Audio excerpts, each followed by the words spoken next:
Ингээд ихний мэдээлэл. За цалин тэтгэврийн зээл олголтыг жил бүрийн 1-р улирлын байдлаар авч үзэхэд 2023 онд 1.6 их найд, 2024 онд 2.2 их найд төгрөгийн зээл олгосон бол 2025 онд 2.8 их найд болж 29 хувиар өссөн үзүүлэлттэй байна. За энэ мэдээ оны ихний улиралд сар шинийн баяртай холбоотой иргэд хэрэглээний зээл авах нь нэмэгдэх хандлагатай байна. Иргэн наран туяагийн хувьд гэхэд цагаан сарын бэлтгэлээ хангахын тулд тэтгэврийн зээл авахаас өөр аргагүй байна. За гэвч тэрээр зээл авахын тулд өмнөх тэтгэврийн зээлийн үлдэглээ төрөлж барагдуулах. За тэгхийн тулд барьцаалан зээлдүүлэх газарт үнэт хэдлэлээ тавих зэргээр олон асуудалтай тулгарч байгаагаа хуваалцлаа. Хөрөхгүй шүү дээ. Хөрөхгүй шүү дээ. Энд чинь бас нэг бид нар ч ор хоосон байхгүй байгаа шүү дээ гэртээ бол тий. Бас нэг жоо хэдийл гурилтай хэдийл буузаа аваад махаваад буузаа хийсэн байгаа. Тэгээд бид нар чинь бас нэг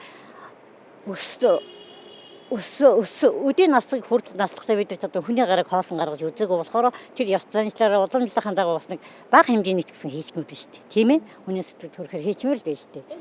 Бас өв уламжилж гэсэн ард нь үлдэн шүү дээ. Тэгж бодож илэг чинь тэтгэврийн зээл аваад нэг хэдэн цаасны ашигтай гараад ирэх лөө гэж бодоод байна шүү дээ. Иргэн наран туяа одоо 66 настай 11 хичээлдээ тэтгэвэр авч байгаа.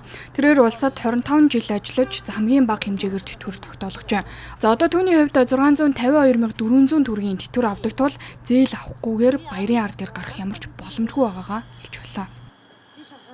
30-70% авна тэтгэврийн зээл. Тэгэхээр надад нэг сард 200 мянган цаас гардаг ирнэ тий. За би тэргүүрээ тэгээ яах юм нөгөө дараа сарынхаа нүүрсийг аавна. За хүүхдийнхээ цалин нэмнэ. Тэгжээт чи одооны хүүхдүүд чи айгүй нэг сургуулийн нэг зээ охинтой тэр үн чи бас өгтлөөр харамгч нөгөө хүүхдээс гарсан болохоор тэрний жи чи бас би чинь чирэн шүү дээ. Бас үний дараа оруулахгүй юмсан сургуулиас тэдэн төгрөг гэж энэ эдэн төгрөг гэж энэ тийм дугуйланд явуулчмаар ингэчмээр байна гэдэг ингээл бид нар чинь бас ачаал байгаа шүү дээ. Тий. Тэгж бодвол эмчтэндээ ч хөрөхгүй хаа. Наран туяа 2 охинтой одоо нэг охин нэг зээ охинтойгоо гуруулан амьдардаг байна. Охин нь хувийн хвшилд ажилдаг цалин бага тул баяр ёслол эрүүл мэндийн асуудлаа өөрийн тэтгэврээр зохицуулахаас өөр аргагүй байна. Түүний хувьд өнгөрсөн 7 дугаар сард эрүүл мэндийн шалтгаанаар тэтгэврийн зээл авснаас одоо 5 сарын зээлийн үлдэгдэл үлджээ. За гэвч сар шинийн баяр хаяанд тулсан тул дахин 12 сараар зээл авах хүсэлтэй өгөөд байгаа юм. 60-70 80 оныхон замд нь хаягдчихаа шүү дээ. 60-70 оныхон чинь одон ч байхгүй, хүүхдийн мөнгө ч байхгүй, тэр үе чинь олон хүүхд гаргуулдаг ч байлаа. Тэгэл 3 хүүхд болохоор ямар мөнгө өгөх вэ? Тэгээ 3 хүүхд гаргасан 3 хүүхдийн мөнгө гэж тэтгэвэр дээр нэмэгдэхгүй.